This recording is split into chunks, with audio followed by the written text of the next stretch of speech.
For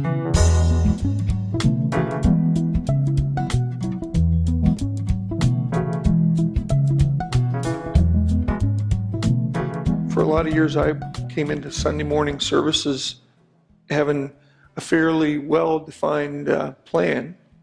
I used to like to write my sermons out word for word because I like writing, and in my mind, I tell myself that I probably could preach a better sermon if I wrote it out word for word, and I loved that. A lot of years I did that, but since I stopped pastoring that's a strange statement I just made. As I stopped pastoring, I realized that there's a lot more to church than what happens on Sunday morning between 10:30 and noon, and there's a lot more to whatever sermons are supposed to be about than anything that I could write down on a piece of paper on Wednesday or so and then read to you on Sunday, because most always I have this idea that God comes and meets with his people and he has a different agenda than I do. I don't say I could possibly have that agenda. Do you? How could any of us possibly have that? And I just, God being God, is under no obligation to let me know, with any lead time that's significant as to what he might want to do in the moment. We're talking about that in our Sunday school class on Sunday morning. So here we are in the moment today. And every one of us comes today and brings something. And I know you've heard me say this before. It won't be the last time, because I think it needs to be repeated that we all bring something. We're all part of that equation. And God may well say something this morning through one of you that may be the most significant thing that someone else hears while they're here to church this morning. Do you hear me say that and you go, yeah, blah, blah, blah, blah, blah, blah, blah? Or do you believe that? Like, I believe that. Honest to goodness. I believe that. And so, I want to always say, Lord, this is your time. And these are your people. And they know your word, Lord. They live your word. They meditate on your word. They try to walk it out on a daily basis. So, Father, whatever experiences have taken place this week, whatever lessons have been learned, whatever's gone on before today that needs to be somehow represented in our service today, and whatever it is that you want to be said or interpreted or whatever this morning, I pray that you would do that by your Spirit. Bring us a message today, maybe through the sermon, but maybe through some things that other people have to say as well. And we don't know how you'll choose to do that. We just know it's better when you lead the way. And we ask you to do that this morning, even as you have already. If you have your Bibles today, you could turn with me to John chapter 15. We've said this so many times, even while I've been around. I think likely you've been saying it for a long time before I was here, but I believe that relationships are so incredibly important. I believe that in relationships, people learn about Jesus better because none of us have the complete picture by ourselves. And I had a little flashback to a Facebook picture that been circulated for a while. It's the two guys looking at the pile of lumber. One guy sees 4 and one sees 3. Remember, have anybody seen that on Facebook? By the way, if you want to get on the internet thing here today, Community 15 is the password.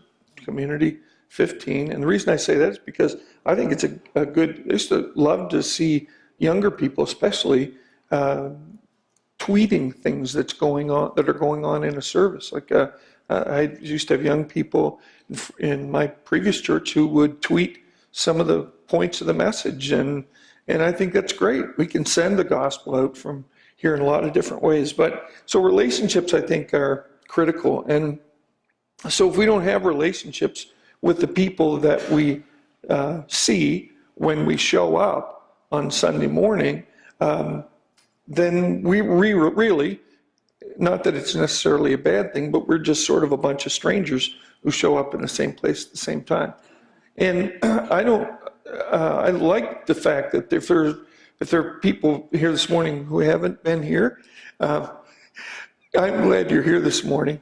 And but I also want for us to be more than strangers in God's economy. I think that would please him if we were more than strangers, don't you think? Yep. So John 15 is an intimate prayer that's larger than the portion of the prayer that I'm going to read to you this morning.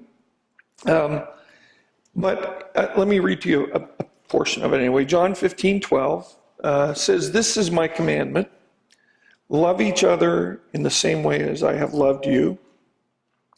There is no greater love than to lay down one's life for one's friends. You are my friends if you do what I command. I no longer call you slaves, because a master doesn't confide in his slaves. Now you are my friends, since I have told you everything the Father told me." That's disclosure, right? One of the signs of a deepening friendship is disclosure, right? If we were just strangers and we would exchange pleasantries, right? But Jesus talks here in this scripture verse sort of about a progression of relationship. You were once slaves, but you're not that anymore. I no longer call you slaves. I call you friends. Since I've told you everything the Father told me, you didn't choose me. I read that and I think about, the way we have traditionally talked about decisions, making a decision for Christ, right? And we've as though we're the choice makers.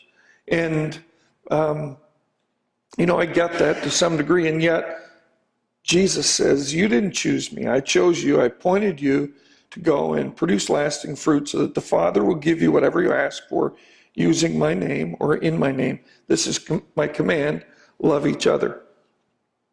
And so here's what I'd like to do this morning. I don't know if we can do this totally this morning, but we can take a run at it anyway. We speak differently to different people, don't we? We speak to strangers differently than we do confidants. We talk about different things. We speak in different ways. And sometimes you can find a person in your life who has sort of run the whole gamut of friendship progression. Maybe they started out as somebody you met in the elevator, right? There's no elevator. Are there elevators on Grand Manan? Where? Really? Okay. That's right. Yeah. Okay. Good. Right. And on the boat, there's an elevator on the boat, right? Did you ever? How many of you would go to elevators to make friends?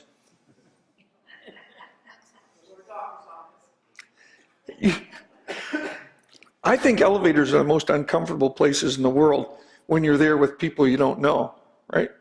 I always say, what do you do in an elevator? If you're in an elevator, say a couple people you don't know, what do you do? What do you do? Jude says, I stare at the numbers, right? How many other people do that? Why do you do that? Why do you do that? Yeah, right. Like where else do you look, right? Where else do you look like that's comfortable, right? When you're in a tight space with strangers. That just, like if elevators were like 20 feet square, that would be different, right? It wouldn't be as uncomfortable. 4 or 5 feet square in an elevator with somebody you don't know. I look at the numbers. Most of the time. That's my default thing. Did you ever speak to anybody in an elevator that you didn't know? Was that a good experience or a bad experience? So for those of you who might not have heard, she was just saying in a hospital, she has had opportunity to speak to people, even pray with people in an elevator, and strangers, complete strangers, right? And it's those kind of experiences that would make you go, I should do that more. I should have a hospital elevator ministry, right? Right. That would be neat, wouldn't it? You'd be the person, the evangelist in the elevator. You know what you could do? You could go into the elevator and pretend that you were the elevator operator.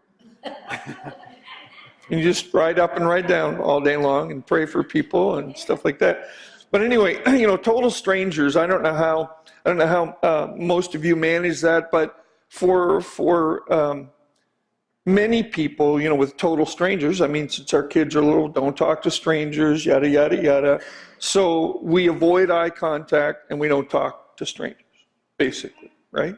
But every once in a while, something happens in an elevator, wherever, and you discover that strangers not always mean nasty people. Sometimes they're people that you are meant to speak to, right?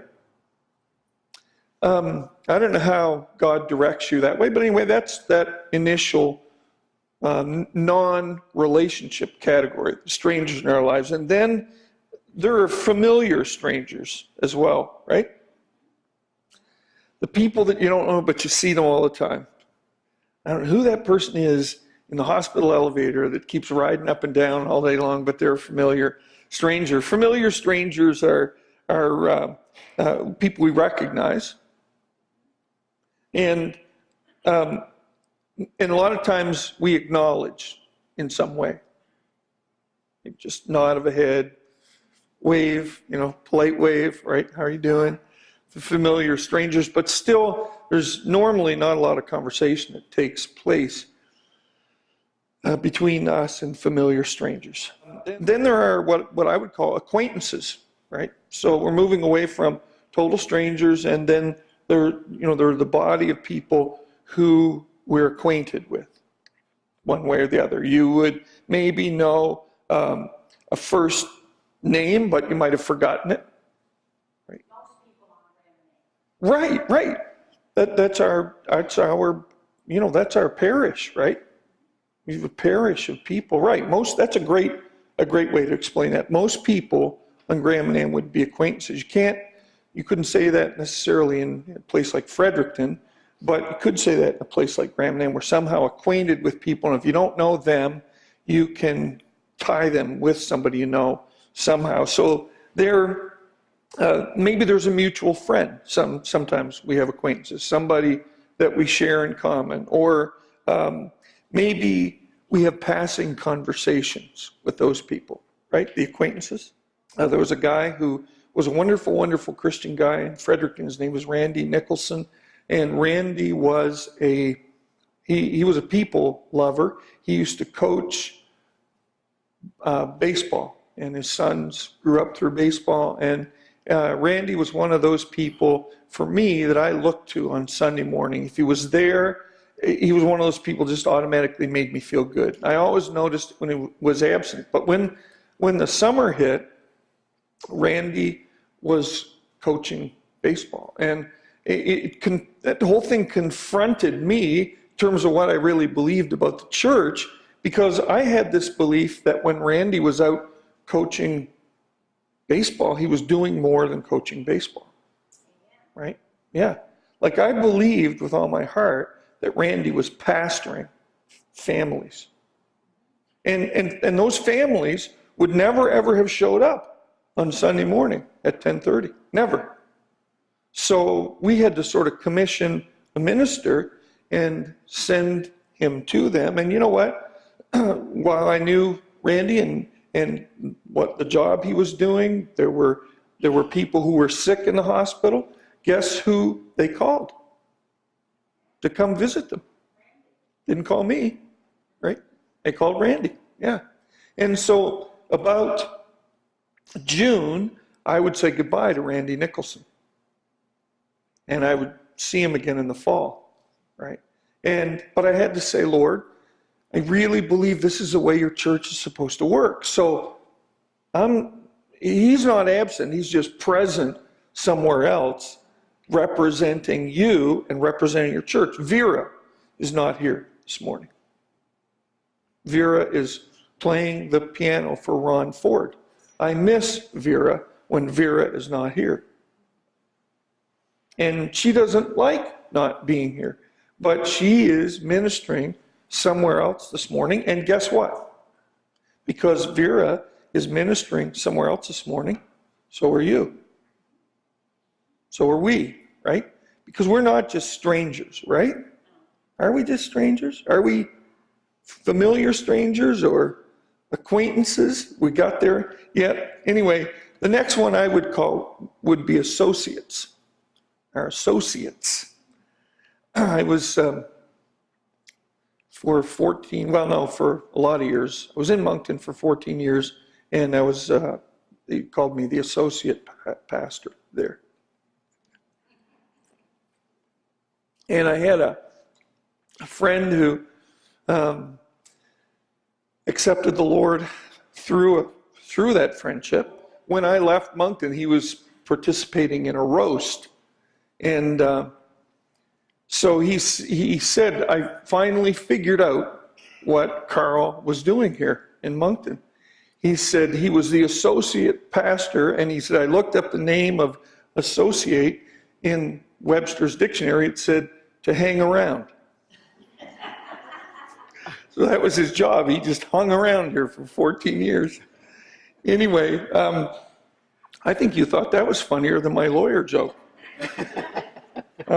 Anyway, so our associates, there's a commonality that bring people together when we're associates. You have associates all week long, or people show up, same place, same time, either because they might be work associates or they might have some common interest. The Legion, we were at the Legion supper last night. The Legion would be one of those groups that brings people together. They associate together.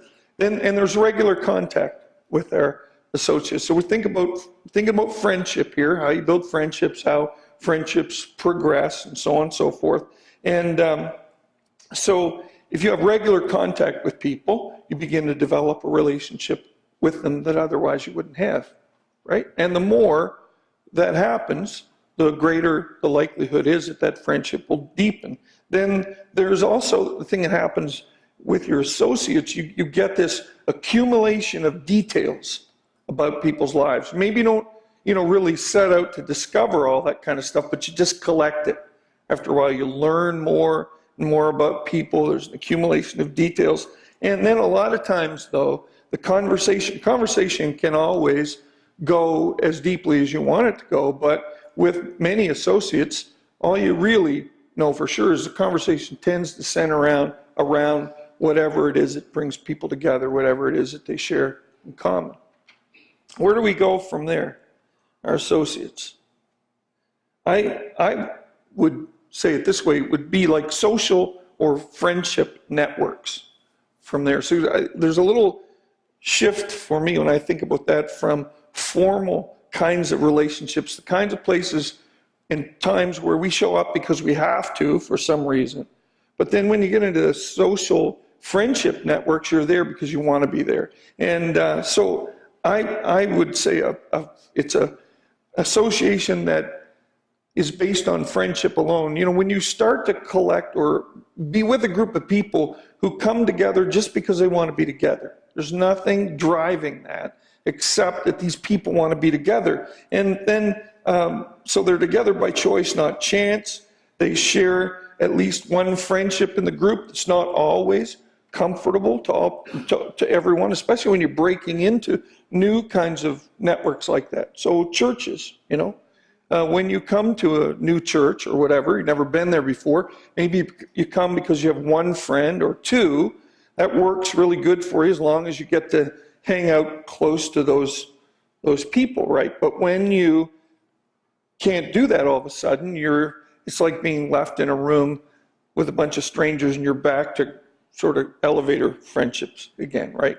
Except for those one or two. Then there are different levels of conversation, and there's always a degree of guardedness in the social or friendship networks. We don't, share too deeply. There's a degree of guardedness. And then there are friendship circles. Friendship circles. Everyone knows everyone.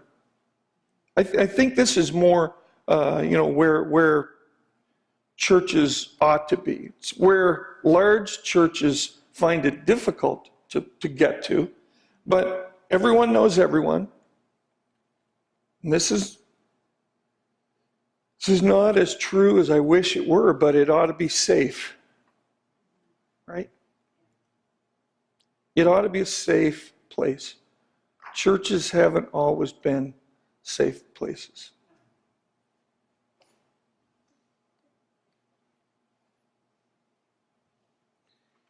We can share certain things, right, at churches, if they're not safe churches. I think that there's history. There's a lot of history here. How many years has the church been around now, Gene? Over 100 years, right? 150 or better? Wow. So there's history, not just here, but you can chase your family trees. I back down through that. I had Phil Ells call me this week and said, does your church keep record of weddings? And I said, well, I think so, but I'm not sure where that book is. Anyway, I found the information that he was looking back, dated back into 1970. And so there's history. And there's nothing in friendship circles, often there's nothing that's regularly orchestrated in terms of frequency of contact, right? You think about the people that you just like to get together with. Anyway, among groups of people like that, they gather spontaneously in different ways, right? And there's no agenda required. I like that. It's like we're talking about here this morning. I'd like to think that God is helping us to learn something together. One is that the agenda that's required here is whose agenda? God's agenda, right? And people, you know what, this is strange, but I think it's true. Sometimes the people who have the hardest job surrendering to God's agenda are preachers. These kind of people, right? Because we're conditioned to believe that what we have to say is pretty important, when it's really what God has to say, right? In a friendship circle, people notice your absence. Heather didn't show up when she was supposed to show up this morning. And there's this tremor that's running through. Where's Heather? She didn't call. She didn't tell us she was going to be somewhere else. Bonnie Purley, right. And people go, where is so-and-so? Well, your absence is noticed. And people care, right? And care where they are because they go, was something wrong, right? Something wrong. And then the conversations, they might be superficial. They might include weather and sports, but they're characterized by the things that matter. I've been in churches before, and all they wanted to do is talk about hockey. I've been in hockey games with people who all they want to do is talk about Jesus, right? Right? Seriously, right? But it's a conversation thing. Relationships are, our conversations describe our relationships or vice versa. And then I'm going to try to finish up companions. Companions, that's a little closer again, right? One of the things that I've said, God help me, because I want to figure out how church is church all the time. As the people of God, right? I want to figure out, how does a church become a church when there's no bell ringing that says, okay, ding, let's go, and ding, let's stop. How would you have felt if you were, for instance, even in Jesus' case, when remember there was a story about Jesus healing people, and Jesus' brothers and sisters gathered outside, and someone said to Jesus, your mother and your brothers and sisters or whatever outside. And you remember what Jesus said? He said, no, he said, these people are my family, right? It was sort of a stinging kind of thing, right, to take, right? But actually, Caroline, I think you're absolutely right about family. Like, I love my family. I love my mom and my brother, and he'll be here at the end of the month. But family doesn't always hold. There are people you die for, right? And when push comes to shove, but they're not always the people that our lives overlap with. And that whole companionship thing as a picture of Christianity, to me, is how do we do life together with the people of God? How do we figure out how to allow our lives to overlap in a healthy way so that we actually do life together, not just meetings and services and programs? How do we do that really well, right? So companions, there's a high degree of overlap, shared life experiences and concern. They're the first responders in our lives. So when something goes wrong, theoretically, our companions are the first one there to go, how can I help? What can I do? Yada, yada, yada. They know the good and the bad and the ugly about us. Right. They love us anyway, right? And think about that. Think about if this was a picture, if this could actually, maybe it is, a picture of God's church. They're the people who know the good, the bad, and the ugly about you, but it doesn't matter. They're committed to love you anyway. They've seen you at your best and at your worst. Companions, right? Is anybody, have people here today seen you at your worst? And they love you anyway? I think so, right? It's not hard to love one another when all we see is the best, right? And unfortunately, we think there's something wrong if we can't always put on one of those great performances, right? So I've got to put my best foot forward all the time, and somehow, if we don't do it, what do? We say, I failed. I really messed up, right? I ruined my witness, those kind of things. And they're weathered, enduring relationships. I like that. I like the old leather coat. Looks nice when it's brand new, but it gets drug around, beat around, scratched, and after a while you put the coat on, and the sleeves, when you hang it up on the hanger, they don't hang straight down anymore. They sort of hang curved because they know how you move. They fit your body, right? And those are relationships, the relationships like that God blesses us with, enduring, weathered relationship. You remember, we pick up road wear, don't we, in the process of loving one another. But those are beautiful, beautiful relationships. Now, in those kinds of friendship circles, you can't hide either. Those are the companions. You can't hide. People won't let you hide. Can't remain anonymous. It's the things that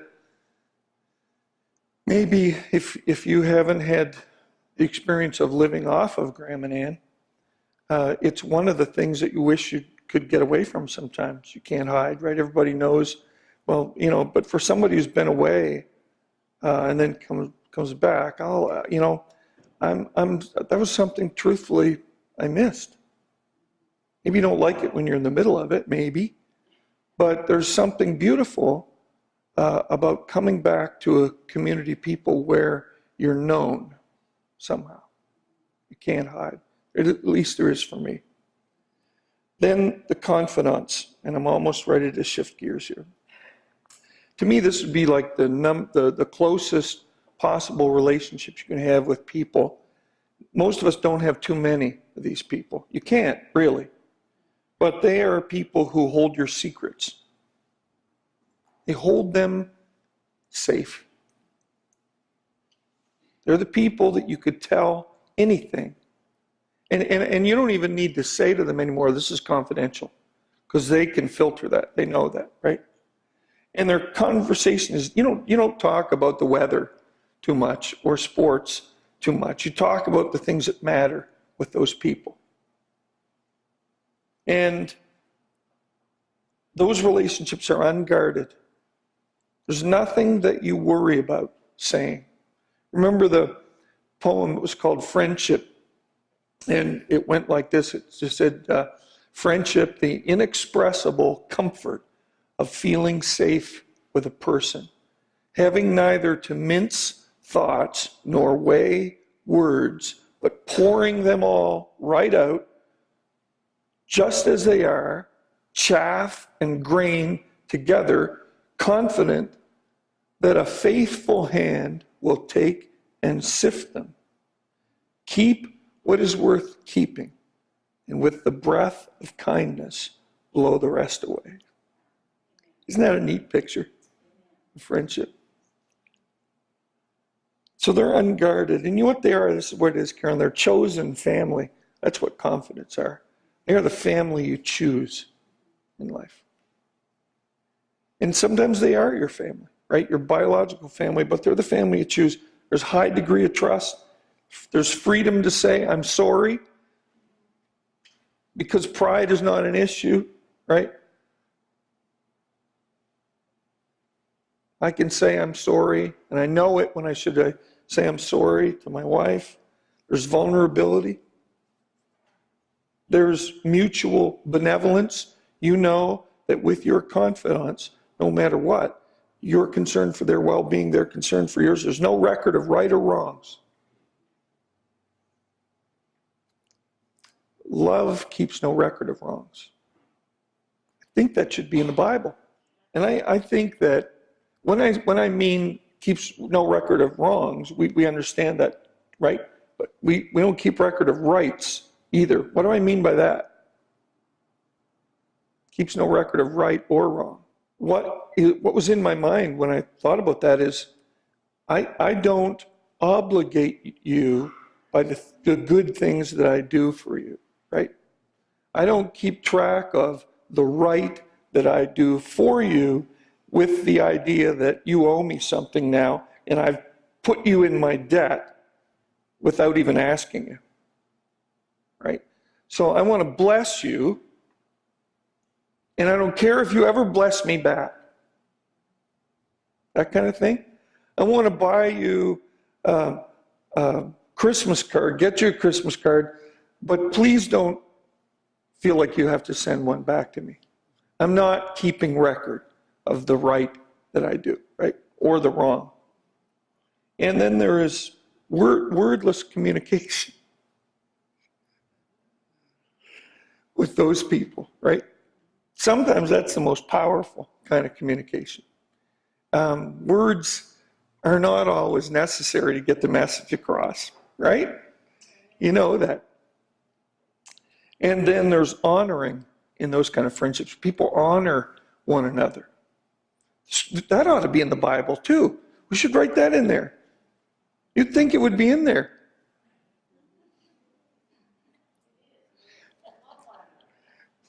I think it is. Like the Bible does actually say honor one another, doesn't it? Right?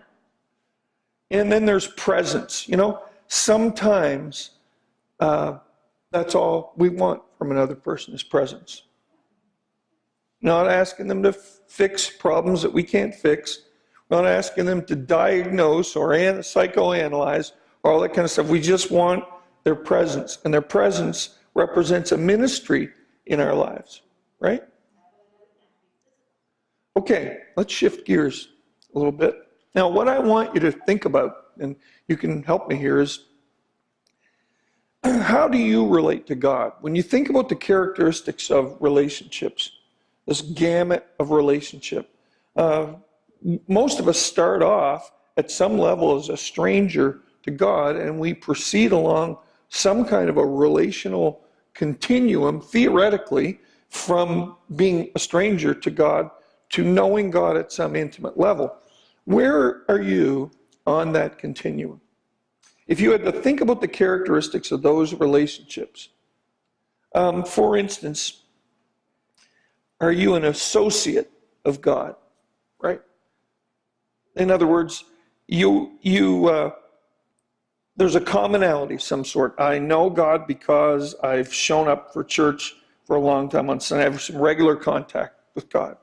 I come to church or whatever, right?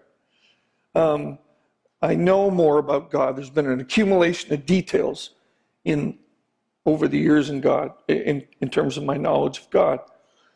But maybe your conversation just centers around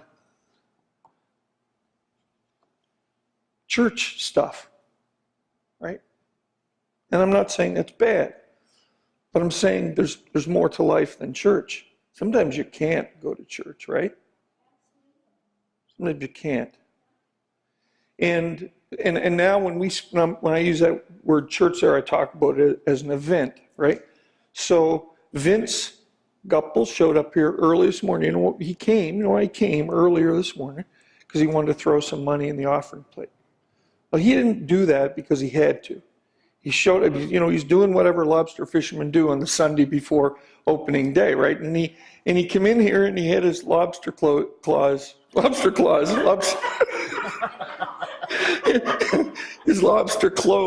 on, right? His lobster clothes on, and he came in. I saw him go out, and I ran after him to catch him, and grabbed him, and gave him a hug, and then I think it was Carol. Where's Carol? Yeah, I met Carol afterwards because immediately when I hugged Vince, like he smelled like lobster bait, right? He didn't smell very good, but I didn't care. I was happy to see him and give him a hug, and then so I hugged Carol and I said, Carol, if I don't smell good, it might be Vince, right?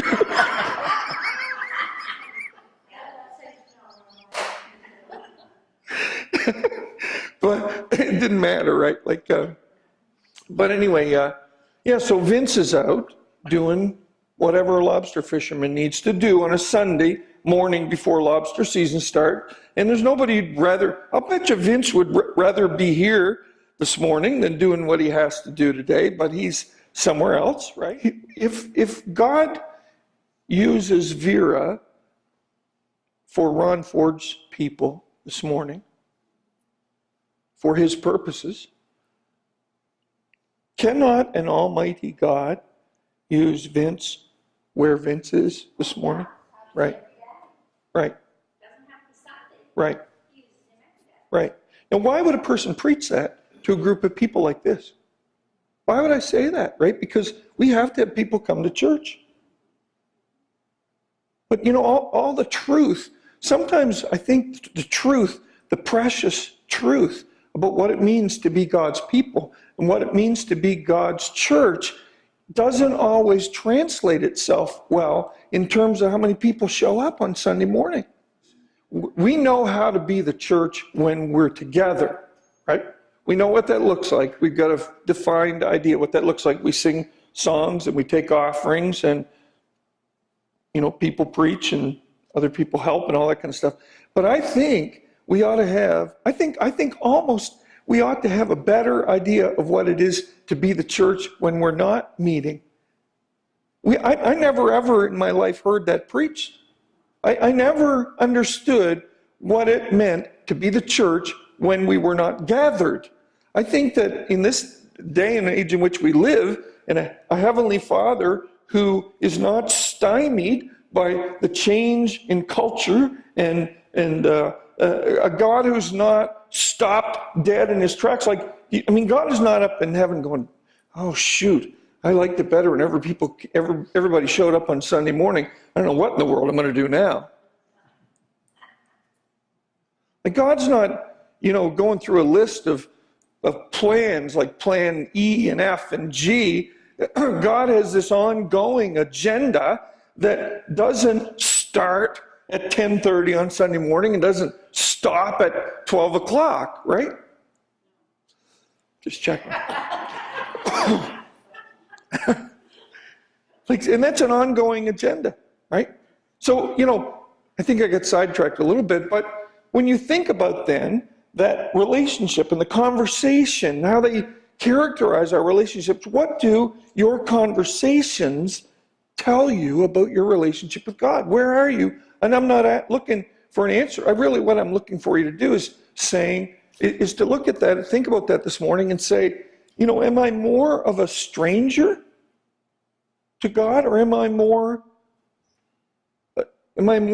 of an intimately related friend? John 15, right? You are my friends. No master confides in his servants, but I've told you everything my Father's told. I've confided in you. I have disclosed myself to you. So guess what that makes you? I have 3 kids in Fredericton this morning. You know what? I feel that connection just as deeply in my heart as I would if they were right here this morning. That connection is still vibrant and healthy. And you have kids who live in other places, right? So yeah, if we're family or a community or whatever, you don't always have to share geographical space, right? Well, and we know that doesn't work. I used to think about sometimes you take the marital relationship, sometimes marital relationships will erode until all that a couple shares is the same postal code, same geography. And that doesn't make a marriage, right? Sharing the same church building doesn't make a church, right?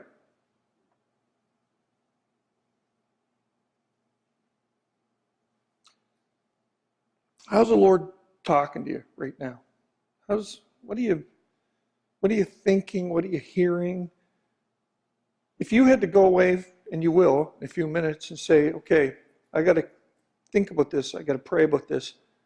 What will you think about when you walk away this morning?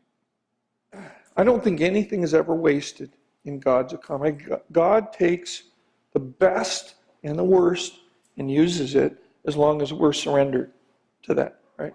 John's song this morning. John, can we sing that song again to end the service? I surrender all. Let's do that this morning. Let's get them to come back, and that'd be a good place to end. We'll end with that this morning, and then get John maybe to lead us in a word of prayer. We're done. While they're getting ready, maybe I'll just pray now, and let's pray, and then we'll sing. Father, you lead us. Somebody said it this morning. You lead us on a journey. And all of us are different than we were when we began. And you have a lifetime which is not enough to make us perfect. But Lord, I believe with all my heart, you do call us friends. We're not strangers. You call us friends. You invite us into this journey. You love us. You create a safe relationship, Lord, for us to walk in. When we do things so well, when we do things so pitifully, you still have your arms around us, and you love us, and we're your kids. And so, Father, we can certainly surrender to a God like that. We can give our lives to a God who loves us no matter what. And so, help us as we sing this song of surrender this morning, and prepare to relocate, not to stop church, just to configure differently. Help us, we pray now in Jesus' name, amen.